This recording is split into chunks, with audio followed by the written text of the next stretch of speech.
नमस्कार दोस्तों। पिछले वीडियो में हमने करंट रेशियो को समझा था, जो हमें यह बताता है कि कोई कंपनी अगले 1 साल के अंदर अपने शॉर्ट टर्म पेमेंट आसानी से चुका सकती है या नहीं। लेकिन ज़रा सोचो, अगर किसी कंपनी को इमरजेंसी की वजह से अगले 1 साल के अंदर नहीं बल्कि कुछ महीनों में ही अपने शॉर्ट टर्म पेमेंट करनी पड़ जाए, तो क्या कंपनी तब भी अपने सभी पेमेंट आसानी से कर पाएगी? शायद नहीं। तो यहीं पर करंट रेशियो की सबसे बड़ी कमी सामने आती है और इसी कमी को दूर करने के लिए क्विक रेशियो का यूज होता है। तो आखिर क्विक रेशियो क्या होता है? यह करंट रेशियो से ज़्यादा अच्छा क्यों माना जाता है? क्विक रेशियो को कैसे कैलकुलेट करते हैं?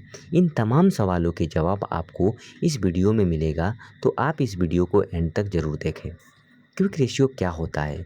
क्विक रेशियो एक लिक्विडिटी रेशियो है जो हमें यह बताता है कि अगर किसी कंपनी को अगले कुछ दिनों या महीनों में ही शॉर्ट टर्म पेमेंट करने पड़ जाएं, तो क्या वह उसे आसानी से चुका पाएगी या नहीं। लेकिन अब सवाल आता है, क्विक रेशियो यह कैसे पता लगाता है? दरअसल करंट रेशियो निकालते समय कंपनी के सभी करंट एसेट को शामिल किया जाता है, जैसे cash, cash equivalent, trade receivable और कंपनी के पास रखा प्रोडक्ट का स्टॉक, जिसे फाइनेंस की भाषा में इन्वेंटरी कहा जाता है।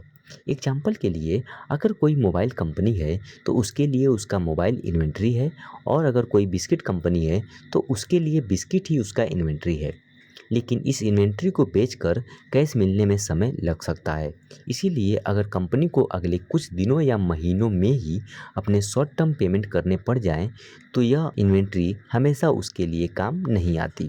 इसी वजह से क्विक रेशियो निकालते समय इन्वेंट्री को करेंट एसेट में शामिल नहीं किया जाता, बल्कि सिर्फ उन्हीं एसेट को शामिल किया जाता है जिन्हें कंपनी बहुत कम समय में कैश में बदल सकती है या सीधे अपने शॉर्ट टर्म पेमेंट करने के लिए इस्तेमाल कर सकती है, जैसे cash, cash equivalent, trade receivable और शॉर्ट टर्म इन्वेस्टमेंट। यानी अगर कंपनी को अगले कुछ दिनों या महीनों में ही अपने शॉर्ट टर्म पेमेंट करने पड़ जाएं, तो क्या उसके पास ऐसे एसेट मौजूद हैं जिनकी मदद से वो उन पेमेंट को आसानी से कर सके? यही क्विक रेशियो हमें बताता है। इसी वजह से क्विक रेशियो को एसिड टेस्ट रेशियो भी कहा जाता है। क्विक रेशियो कैसे कैलकुलेट करते हैं? अब सवाल आता है, क्विक रेशियो को कैसे कैलकुलेट करते हैं? क्विक रेशियो निकालने का फार्मूला है quick ratio is equal to quick asset divided by current liability. अब आपके मन में सवाल आ सकता है, क्विक एसेट क्या होते हैं? क्विक एसेट करंट एसेट का वह हिस्सा होता है जिन्हें कंपनी बहुत कम समय में कैश में बदल सकती है या सीधे पेमेंट करने के लिए इस्तेमाल कर सकती है, जैसे cash, cash equivalent, trade receivable और शॉर्ट टर्म इन्वेस्टमेंट। यानी इसमें इन्वेंट्री को शामिल नहीं किया जाता। आइए इसे एक आसान एग्जाम्पल से समझते हैं।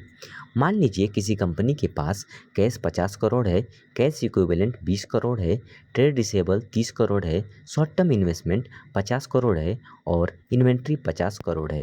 यानी इन सभी को जोड़ने पर कंपनी के टोटल करेंट एसेट 200 करोड़ हैं।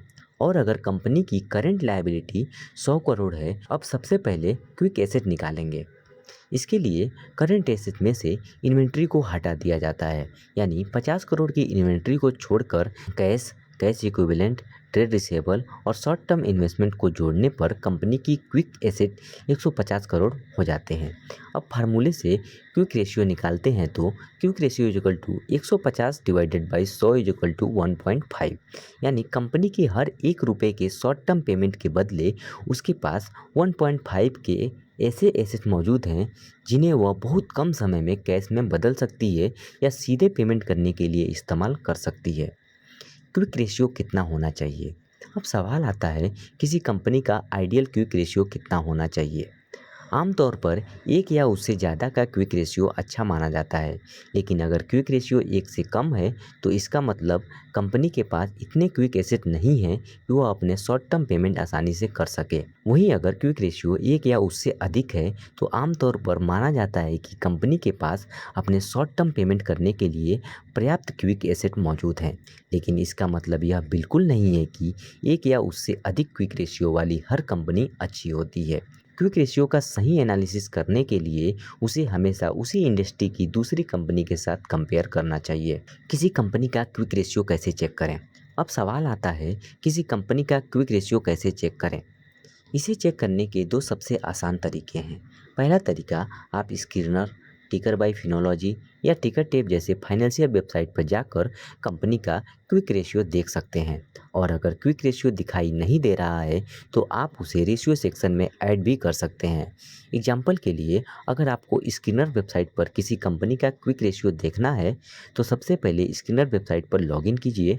उसके बाद सर्च बॉक्स में कंपनी का नाम सर्च करें, फिर कंपनी के पेज पर की रेशियो के नीचे ऐड रेशियो का ऑप्शन पर क्लिक कीजिए। वहाँ क्विक रेशियो सर्च करके ऐड कर दीजिए।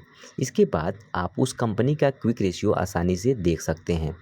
दूसरा तरीका, अगर आप खुद क्विक रेशियो कैलकुलेट करना चाहते हैं तो टिकर टेप वेबसाइट पर जाकर कंपनी का नाम सर्च कीजिए। उसके बाद फाइनेंशियल सेक्शन में जाइए, वहाँ आपको कंपनी की बैलेंस शीट दिखाई देगी। अब करेंट एसेट पर क्लिक कीजिए। इसके बाद करेंट एसेट के अंदर आपको कैश और short term investment, total receivable, total inventory और बाकी करेंट एसेट दिखाई देंगे। लेकिन क्विक रेशियो निकालने के लिए आपको सिर्फ कैश और शॉर्ट टर्म इन्वेस्टमेंट और टोटल रिसीवेबल की वैल्यू नोट करनी है। इसके बाद उसी बैलेंस शीट से करंट लायबिलिटी की वैल्यू भी नोट कर लीजिए। अब सबसे पहले कैश और शॉर्ट टर्म इन्वेस्टमेंट और टोटल रिसीवेबल को जोड़कर क्विक एसेट निकालिए। फिर क्विक रेशियो का फार्मूला लगाइए।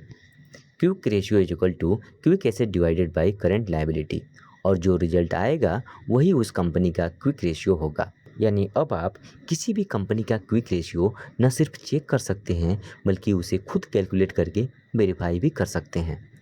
तो दोस्तों, अब आप समझ चुके होंगे कि क्विक रेशियो किसी कंपनी की शॉर्ट टर्म लिक्विडिटी को करंट रेशियो से भी ज़्यादा सही तरीके से समझने में मदद करता है। लेकिन क्या होगा अगर कंपनी के पास कैश भी बहुत कम हो और टोटल ट्रेड रिसीवेबल से भी समय पर पैसा न मिले, तो फिर कंपनी अपने शॉर्ट टर्म पेमेंट कैसे करेगी? क्या ऐसा कोई रेशियो है जो सिर्फ कैश के आधार पर कंपनी की लिक्विडिटी बताता हो? बिल्कुल है, उसे कहते हैं कैश रेशियो।